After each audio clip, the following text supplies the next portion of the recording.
আওয়ামী লীগ সরকারের এমপি প্রতিমন্ত্রী হয়ে গত ১৫ বছরে সম্পদের পাহাড় গড়েছেন রাজশাহী ৬ আসনের সাবেক সাংসদ শাহরিয়ার আলম। জাল জালিয়াতির মাধ্যমে হয়েছেন শত শত বিঘা জমির মালিক। দেশে বিদেশেও গড়ে তুলেছেন নামে বেনামে বহু ব্যবসা প্রতিষ্ঠান। দেশে রয়েছে তার ৮টি পোশাক কারখানা। তার বিরুদ্ধে রয়েছে চাঁদাবাজি, নিয়োগ বাণিজ্য ও হত্যার অভিযোগ।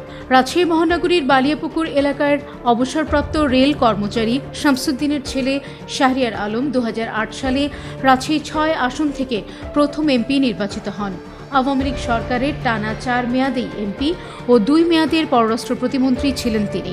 নিজের নির্বাচনী এলাকায় প্রতিদ্বন্দ্বী বিএনপির আহ্বায়ক আবু সাইদ চাঁদকে শতাধিক মামলায় হয়রানি সহ হত্যার চেষ্টা করার অভিযোগ রয়েছে সাবেক এই সাংসদের বিরুদ্ধে। শাহরিয়া সাহেব তার নেতৃত্বে কিছু লোক আমাকে গুলি করে। আল্লাহর কি কাউ, আমার চাচা বুঝতে পারে, আমার চাচা এটা চাচা বুঝতে পারার পর চাচা বলল যে আমাকে ধাক্কা মারলাম, পড়ে গেলাম, কিন্তু চাচাকে গুলিটা লেগে গেল। গুলিটাকে আমাকেই করেছিল, কিন্তু সেই গুলিটা চাচাকে লেগে গেল। চাচা সঙ্গে সঙ্গে মারা গেল। তারপরে উনি গুলি করলো, কিন্তু ওই কেসগুলো হয়ে গেল আমাদের নামে। উনি গুলি করলো, কেসগুলো করলো আমাদের নামে, মার্ডার কেস। আমার আব্বা ২০১৫ সালের ৫ জানুয়ারি আর কি একটি আমাদের সাংগঠনিক প্রোগ্রামে, যে সাংগঠনিক প্রোগ্রামে অবস্থায় চাঁদ ভাই ছিল, সেই সাংগঠনিক প্রোগ্রামে আমার আব্বা যায় এবং সেখানে তিনি মাথায় গুলিবিদ্ধ হয়ে স্পটে তিনি শাহাদাত করেন। এই কথাগুলো আমরা আমাদের সাক্ষী যারা আছে, আমরা সেখানে আমার মা বা আমরা ছিলাম না, কিন্তু সেই সাক্ষীগুলো থেকে আমরা শুনেছি। কিন্তু এতদিন আমরা মামলাটা ওইভাবে আমাদের হয়নি, আমাদের হয়তো আমরা ক্ষমতার বাইরে ছিলাম বা মামলার ওইভাবে কার্যক্রম হয়নি। তাই আমরা আশা করি এখন আমার আম্মা বাদী হয়ে মামলা করেছে, এই মামলাটা সম্পূর্ণ সাংগঠনিকভাবে হয়েছে। আমরা যেন সংগঠনকে অসংখ্য ধন্যবাদ জানাচ্ছি, অবশ্যই চাঁদ ভাই সহ তারেক স্যার সহ যারা সাংগঠনিকভাবে আমাদের মামলাটা চালাবেন আমরা আশা করি, এবং আমরা আমার বাবার হত্যার সুষ্ঠু বিচার চাই আমরা। ২০২২ সালে রাজশাহীর গোদাগাড়ির বসন্তপুর এলাকায় শাহরিয়ার ৫২ বিঘা জমির ওপর গড়ে তুলেছেন North Bengal Agro Farms Limited নামের একটি প্রতিষ্ঠান।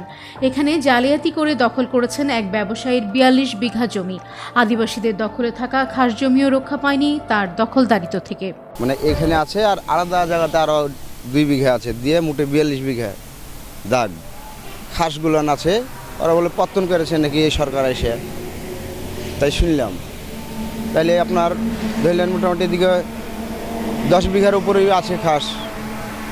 তাহলে এই খাসটাও ধরলেন যদি ওর সাথে যোগ হয়ে যায় তাহলে ৫২ বিঘা হয়ে যাচ্ছে, পত্তর বলে করেছে নাকি এরকম, তাই শুনলাম আর কি, আমরা শুনেছি। তারপরও ধরেন ওই যে পিছনে আদিবাসীদের জমি ধরেন দখল করতে গিয়েছিল, দিয়ে ওদেরকে মারধর করা হয়েছে। গোলাম হাজি আসতো, আইসা ধরলেন টাকা পয়সা লেগে গেছে, আইসা ধরেন টাকা পয়সা দেয়নি, কান্নাকাটি করে ধরলেন যে মোড়ের লোকজনকে বুঝলে কথাবার্তা ই করে। তা আমরা তো কি করে বুঝবো ওনাদের যে এত গৌরব আর এতই যে ওনার পেশা,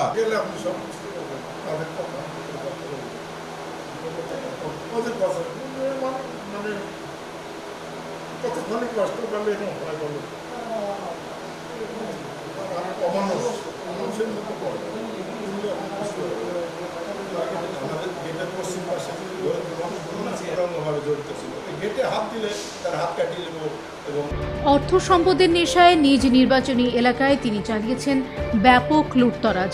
বাদ দেননি চাঁদাবাজি থেকে শুরু করে নিয়োগ বাণিজ্য। প্রতিবাদ করলেই ভুক্তভোগীদের হতে হয়েছে নির্যাতনের শিকার। শাহরিয়ার আলমের চক্রান্তেই আর সিরাজুল ওনার যে পিএস আছে, ওনার ইশারায় আমাকে তুলে নিয়ে যাওয়া হয়। নিয়ে গিয়ে দীর্ঘ ৭ থেকে ৮টা দিন আমাকে নির্মমভাবে নির্যাতন করা হয়। বিভিন্ন স্বীকারোক্তিমূলক কথাবার্তা বা চাঁদ ভাইয়ের ফাঁসানোর মতন বা তাকে বিপদে ফেলার মতন কথাবার্তা, স্বীকারোক্তিমূলক, কারেন্টের শক থেকে শুরু করে নখ উপরে ফেলা সহ আমার অনেক নির্যাতন চালানো হয়েছে। ইভেন ওনারা ক্রস ফায়ারের নাটক করতো, বিভিন্ন জায়গাতে নিয়ে গিয়ে আমাকে ফাঁকা জায়গাতে, খোলা জায়গাতে নিয়ে গিয়ে চোখ বেঁধে ফাঁকা ফায়ার করতো। ওরা দেখা যাচ্ছে যে আপনার মাথায় রিভলভার ধরতো, আপনার বুকে রিভলভার ধরতো। উপজেলার বিভিন্ন খাত থেকে শুরু করে উন্নয়নমূলক কাজে তারা বিভিন্ন টেন্ডারবাজি করেছে।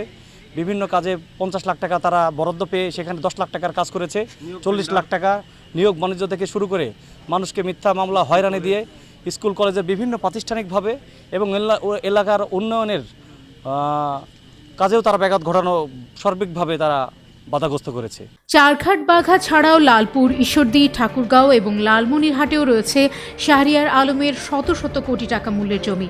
বাঘা আড়ানিতে 1 বিঘা জমির ওপর গড়ে তুলেছেন বিলাসবহুল 4তলা বাড়ি।